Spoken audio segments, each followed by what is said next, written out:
Thank you, Senator, for joining me on This Day Live. Ruben. And welcome to This Day Live. Well, I mean, you don't need any introduction. You and I were on this program like over 7 years ago. That's true. But you left us when you went into very active politics.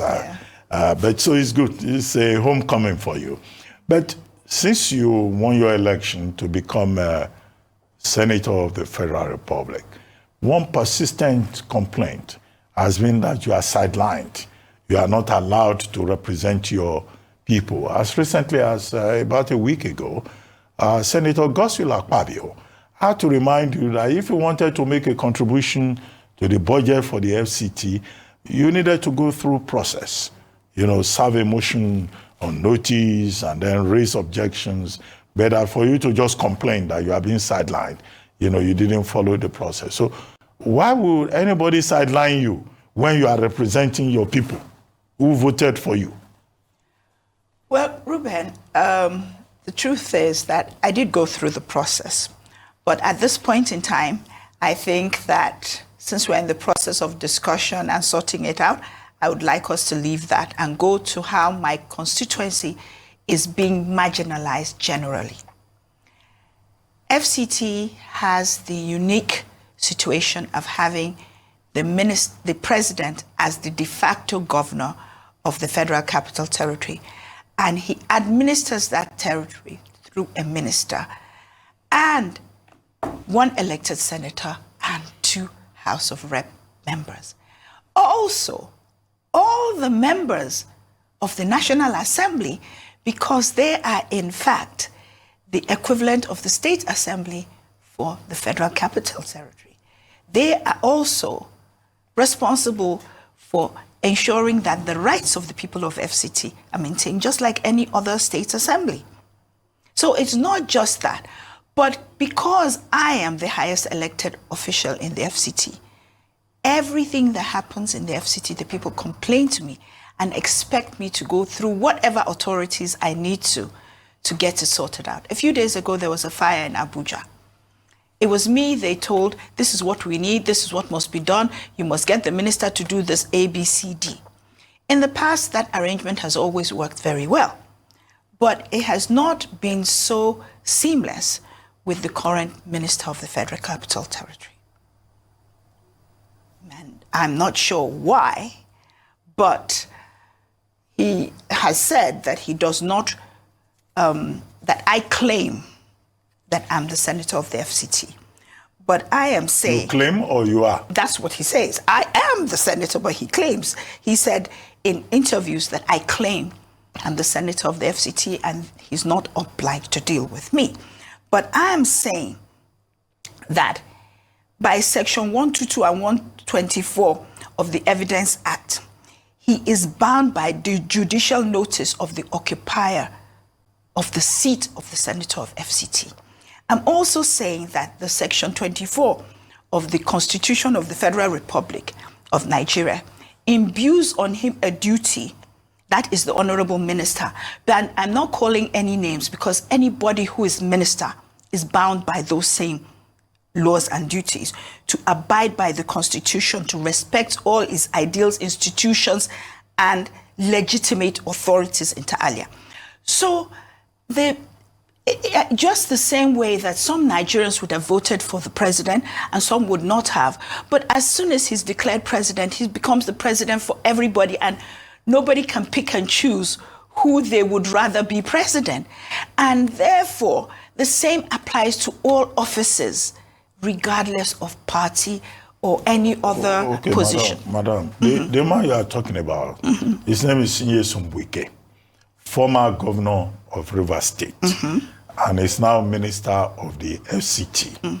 Now, he has responded to this issue that you have raised.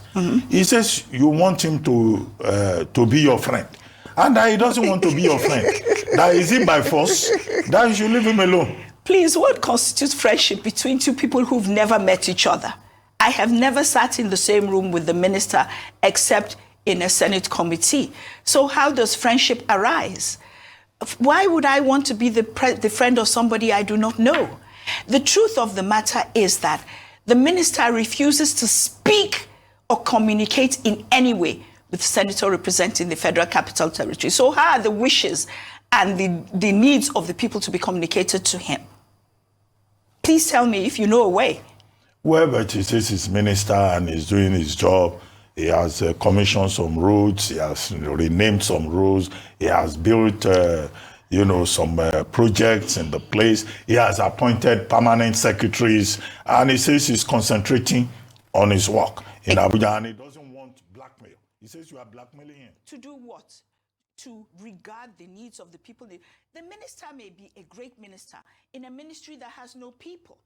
But the unique situation of the FCT minister is that apart from infrastructure and roads, he also has to take into consideration the needs of the people in that territory. That's the difference between him and, say, the Minister of Works or any other ministry. The Minister of FCT is almost acting as the governor for the president. So it's not just being a regular minister. He says he commissioned roads. Yes, those roads were started by Mohammed Bello, and I commend him for finishing some of them.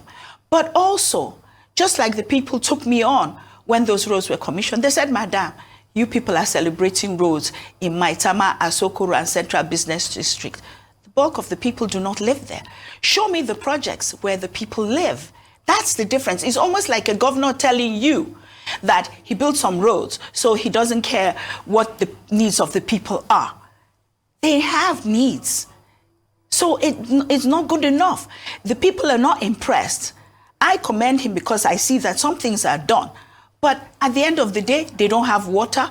That fire that happened in Karu could have been prevented if there was water.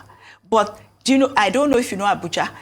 Any fire truck has to go all the way to Atokoro to get water, spray the fire, and then come back. Not to talk about the fact that there were no access roads into the market and a whole litany of issues. Who do you think is going to sort out those issues? The minister.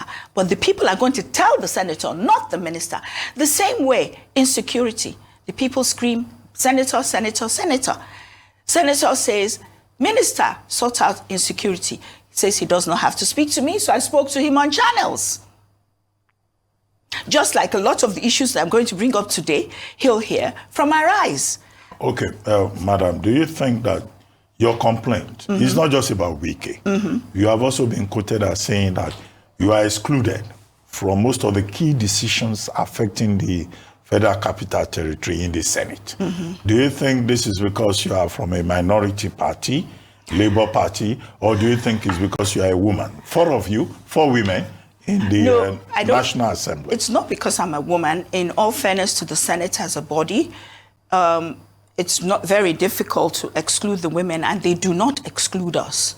We get involved in as many things as we like to. And most of the time, yes, your party matters a little bit, but not seriously. If you want me to be honest, this boils down to the fact that the Senate President is a personal friend of the Honorable Minister of the FCT.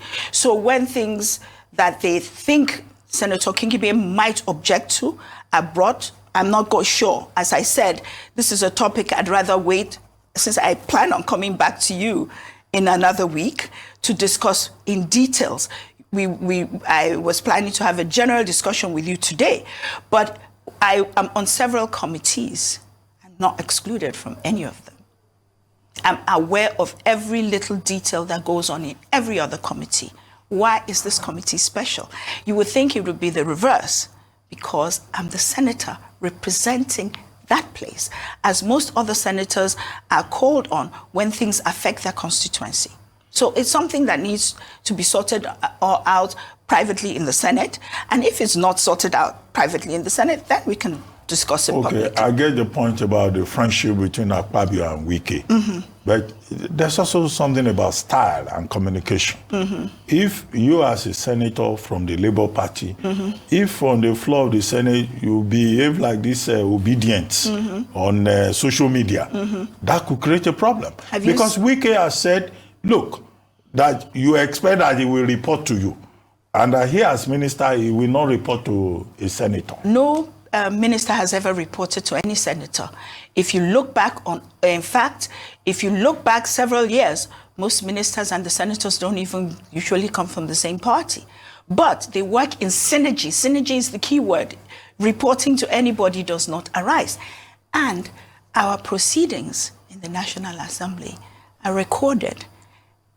Being cantankerous or disorganized is not my style. In fact, I think I have been quieter than I normally am because I was studying the Senate and the dynamics of the place. So I doubt that it has to do with my style, but if it is, you can look at the Senate proceedings and advise me because they're all recorded. Okay, but I mean, you say key decisions affecting the FCT. What are your own priorities that you think have not been addressed in the best interest of the people of the Federal Capital Territory? Actually, some of my interests are not specific to the Senate, but they are specific to the person administering the honorable minister. But just like any state assembly, when a governor is not taking care of the rights and the needs of the people, the state assembly draws his attention to it and makes him do it. For one thing, Abuja, there's no water. And let me even take the last budget that was passed, the supplementary budget. 98.5 billion. Yes, supplementary budget. Yes, let's not even go into the big one. Let's just deal with that little one. In that budget of 98, only 18 billion has anything to do with the people. 20 billion for renovating 20 schools. Now, everything else, we're building a road to EFCC or another one to DSS and all those things. Please, with all due respect, those roads may need renovating. Maybe the road to the presidential wing all need work. I am saying that for an impoverished nation, for a territory where insecurity is so high, a few days ago, I live in Maitama, my God, just walking down the street was hacked. This is in Maitama. Just shows you the level of insecurity. We have so many issues and we don't have the funds to do them. So in the bid to prioritize, I think that the needs of the people, that is the majority of the people, healthcare, education, security, and water as basic as water, we do not have. So I'm not saying that those things, we can do them when we are more liquid, but we are not. Those are my issues. So for another thing, okay, some of these things, maybe the local government, like the markets I'm complaining about, the local government needs to take care of it, but in the honorable minister's predecessors, he would join hands with the National Assembly and tell the local government chairman, you've got to do this, you've got to do this. So him alone against the rest of us, he will do them. But when everybody is working in silos, the people of my constituency suffer. That's the truth. Okay. You've been quoted as saying that bad governance brought you into the senatorial race to make a difference. Now, you tried first time, it didn't work. Second time, it worked. Do you think that there is good governance in Nigeria now, especially in the month of June, where we are celebrating 1 year of the Tinubu administration? Well, absolutely not. You think the Tinubu administration is not doing well? Excuse me. No, it isn't. I have the utmost goodwill and respect for the president, and I know there's no doubt that he probably wanted to be president so he could make a difference. But as things are right now, it does not augur well for his legacy. A president is only as good as his team. Any leader is only as good as their team. Even little me, I'm constantly tweaking the people who work with me to get the maximum efficiency. So a team, no, I'm sorry, it is not. The people are suffering. I feel that there are several things that can be done. A Marshall Plan that can alleviate things for the moment. And I don't see it being done. All of it is not his fault. It was a build-up to this point. But I also don't see a credible Marshall Plan to solve the problems that we are now in. I only see it getting worse. Well, an ordinary person listening to you will say, well, you are a member of the Labour Party, that this is typical obedient talk. Well, let's put it this way. I turned 70 early this week, and I would think that my mindset would be a little bit different. 70? Yes, Wow. would be a little different from the average obedient, who are all young people. But that being said, we cannot look away from the fact that at least 70% of our population is under 40. So when decisions are being taken, you have to consider the fact that this is how young people feel. This is how they think. It can't be about the lots of things that my children do that I don't quite understand, and I wouldn't do it that way. It doesn't change the fact that this is their time. And therefore, we need to listen to them. So the fact that I'm Labour, in fact, I'm Labour, yes, because I think things need to change, and I've been in PDP, I've been in APC, I'm an idealist. I'm thinking that, okay, maybe there's somewhere where we can all go and change this country and make it the country we can be proud of. But notwithstanding, even when I was in APC, I still had the same beliefs that we can still do better. You all know I was an ardent Buharist. There was nothing I did not do, because you also remember from my times on Arise that I believed that Buhari was going to change this country. So I did everything, my strength, my money, everything, to ensure that he got, the time they called me in, he didn't think he would get 25% in the FCT. He got 48% because we all mobilized for him. But he didn't also do anything. And things are only getting progressively worse. We are fast getting to where I fear that we're pushing the people to the wall, because now they're hungry. People can absorb everything. As a nation, we're resilient, we're complacent, we're able to take things in our stride, but I don't think we can take hunger in our stride. And that being said, certain things need to be done urgently, nationally.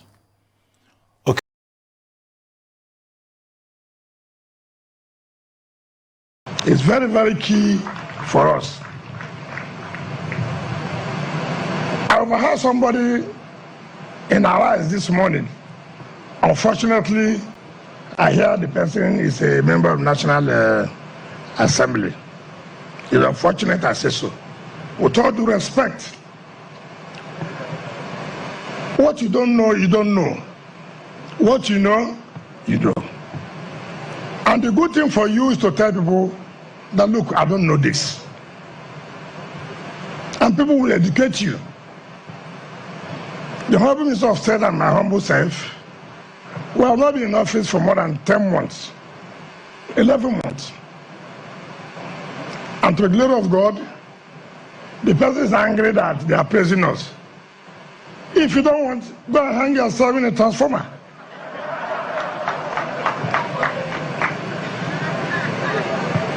Yes. If you're angry, go and hang yourself. If we have done well, we have done well. If we have not done well, we have not done well. And we are proud to say, in this short time Mr. President appointed us, that we have done well. He said there are no schools. He said there are no hospitals. You as a legislator, what have you done? How many deals have you sponsored for us to improve our education and our health sector? How many? I challenge that legislator, if you are very, very popular, 2027, come and run under Abuja. We will fail you. You think that what happened last time will happen again? You think so? It will not happen again. If you are popular, come and run. Luckily for me, I'm the FCT minister now. So here is my territory. I'm not afraid. So people should come out and be able to accept the truth. We are not begging for anybody to be our friend. We have so many friends that we cannot even carry along. So how can we go and beg people to be our friends again? We're not interested in that. So if you are angry that people are praising us, wait. By next year, your BP level will go very high. Because the praises you will see will be too much. So I thank all of you for each time we invite you, you are here. And I thank all the area council chairmen who have given us support, irrespective of the political party you belong to. It's because you believe in the renewed hope agenda of Mr. President Ahmed Bola Tinubu. And I want to appeal to the people of Mabuchi. This project is going to create jobs. You need to support the company so we can achieve it within the time frame that they have been given. You know, most contractors would like community problems so that the contract will drag along and then there will be variation.